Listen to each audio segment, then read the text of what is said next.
It's not because you're getting older. It's because your body is slowly losing the ability to activate its own strength. And most people don't even realize it's happening until simple things start feeling harder: standing up, climbing stairs, keeping your balance. But before I show you how to fix it, let's run a quick 30-second test. This will tell you if your strength is truly fading or if it's just disconnected. Start with 5 points. Give yourself -1 point for each of these you struggle with. 1. Can you stand up from a chair without using your hands? 2. Can you hold a wall sit for 20 seconds without knee pain? 3. Lying on your back, can you lift your legs slightly off the ground while keeping your lower back pressed down? 4. Can you hold the bottom of a push-up even on your knees for at least 10 to 15 seconds? 5. Can you stay stable in a low squat or wide stance without losing balance? 5 points, your strength is still there, but it may not be fully activated. 3 to 4, you're starting to lose connection. 0 to 2, your body may already be compensating and breaking down. Drop your score in the comments. Seriously, do it now, because later in this video, I'm going to show you exactly how to rebuild that strength, and I want you to come back and see how much you've improved. Now, here's the part most people get wrong. They think they need more reps, more weight, more effort. But after 40 or 50, that approach can actually break your body down faster. You don't need more movement. You need better activation. So if more reps, more weight, and pushing harder is actually making things worse, what's the smarter way to rebuild your strength? Today, I'm going to show you 5 powerful isometric holds inspired by traditional training methods that help you rebuild strength without destroying your joints. No jumping, no heavy lifting, no endless repetitions, just controlled, intentional tension. And here's the key difference. These aren't exercises designed to make you look fit. They're designed to keep you capable.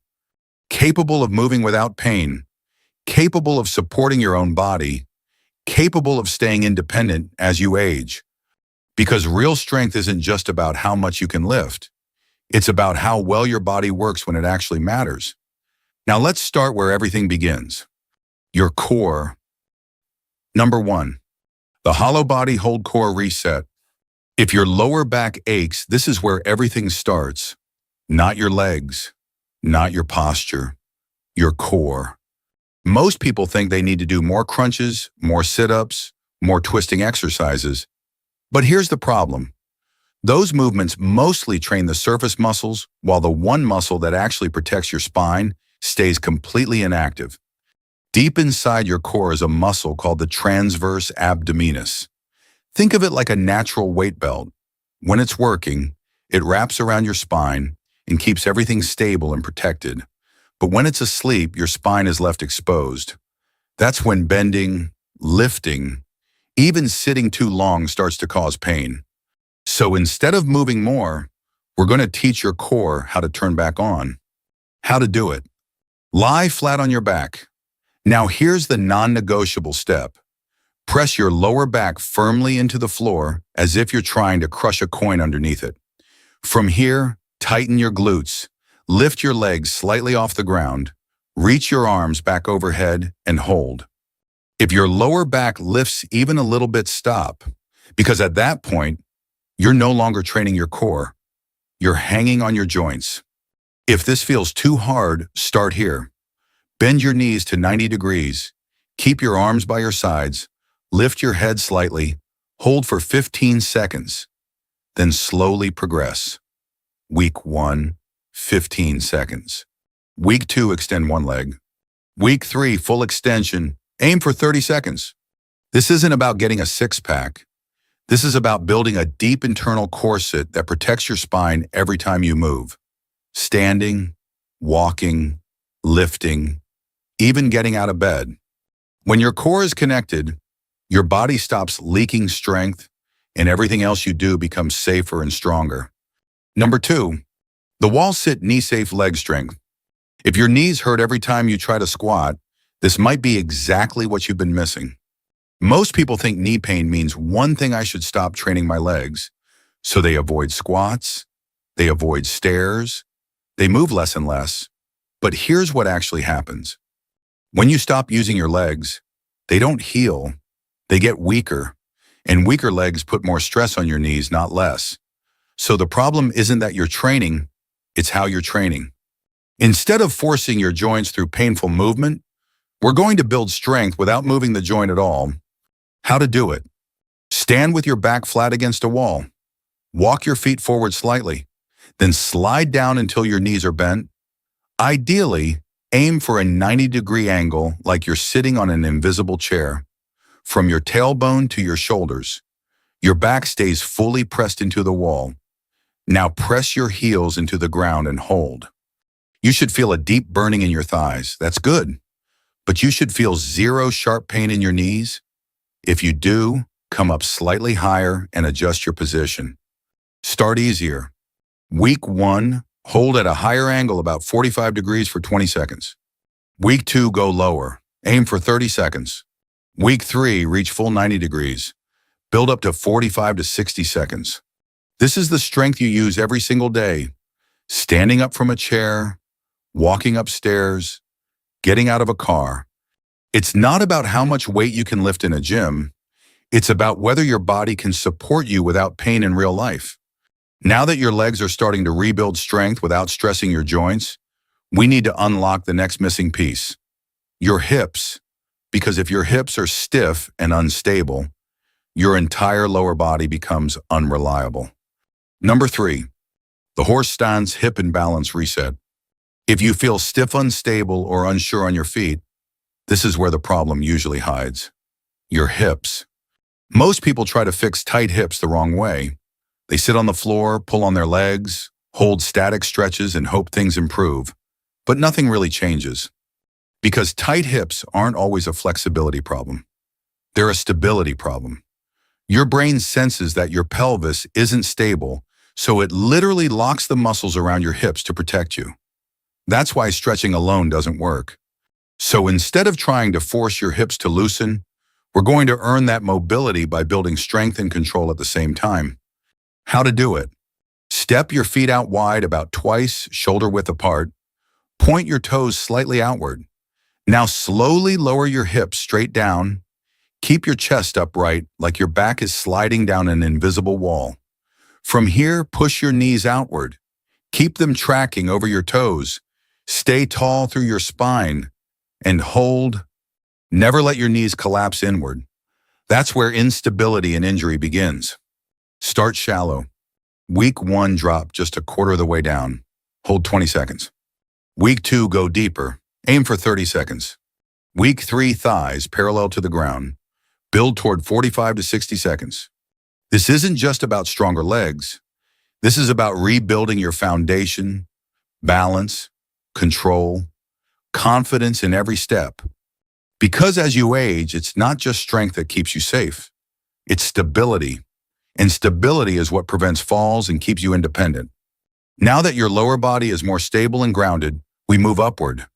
Because if your shoulders are weak or unstable, even simple pushing movements can become painful. And this is where most people go wrong. Number 4, the bottom push-up holds shoulder protection. If your shoulders hurt when you push, it doesn't mean you have to stop. It means you need a better way to train. A lot of people reach a point where push-ups start to hurt or bench presses feel uncomfortable. There's a sharp pinch in the shoulder, so they either quit completely or push through the pain, and both options make things worse. Here's what's really happening. Your shoulder isn't just a muscle joint, it's a stability joint. And when you keep pushing through repetitive movements under load, you slowly wear down the tendons that are trying to hold everything together. So instead of more reps, we're going to build control and stability first. How to do it? Get into a push-up position. Lower yourself down slowly until your chest is just 1 to 2 inches above the floor. Now stop. Freeze right there. From this position, keep your elbows close to your body. Don't let them flare out. Engage your core like in the hollow hold. Squeeze your lats and chest and hold. You should feel your chest, shoulders, and arms shaking. That's normal, but you should feel zero sharp pain inside the shoulder joint. If you do adjust or make it easier, start with an easier version. Week 1, do it on your knees or with hands elevated, bench or wall. Hold 15 seconds. Week 2, move to full push-up position, hold 20 seconds. Week 3, build toward a strong 30-second hold. This is the kind of strength that lets you push open heavy doors, get up from the floor, support your body weight safely. You're not chasing a chest workout here. You're building bulletproof shoulders that can handle real-life demands without breaking down. Now we've rebuilt your core, your legs, your hips, and your shoulders, but there's still one missing piece. Because strength doesn't just come from individual muscles. It comes from how your entire body works together. Number 5, the bear crawl hold full body connection. If your whole body feels weak even when you try to exercise, this is probably what's missing. Not strength, connection. Most people jump straight into complex movements, burpees, fast reps, heavy carries, but their body isn't ready for that. So instead of getting stronger, they just get tired, sore, and sometimes injured. Real strength doesn't come from moving more. It comes from your body learning how to create tension as one unit. Core, shoulders, hips, legs, all working together. And this is one of the simplest but most powerful ways to build that connection. How to do it? Get down on your hands and knees. Position your wrists directly under your shoulders, your knees directly under your hips. Now brace your core, just like in the hollow hold. Tuck your toes under. Lift your knees about 1 inch off the floor and freeze. Keep your back completely flat. Imagine there's a glass of water on your lower back it shouldn't spill.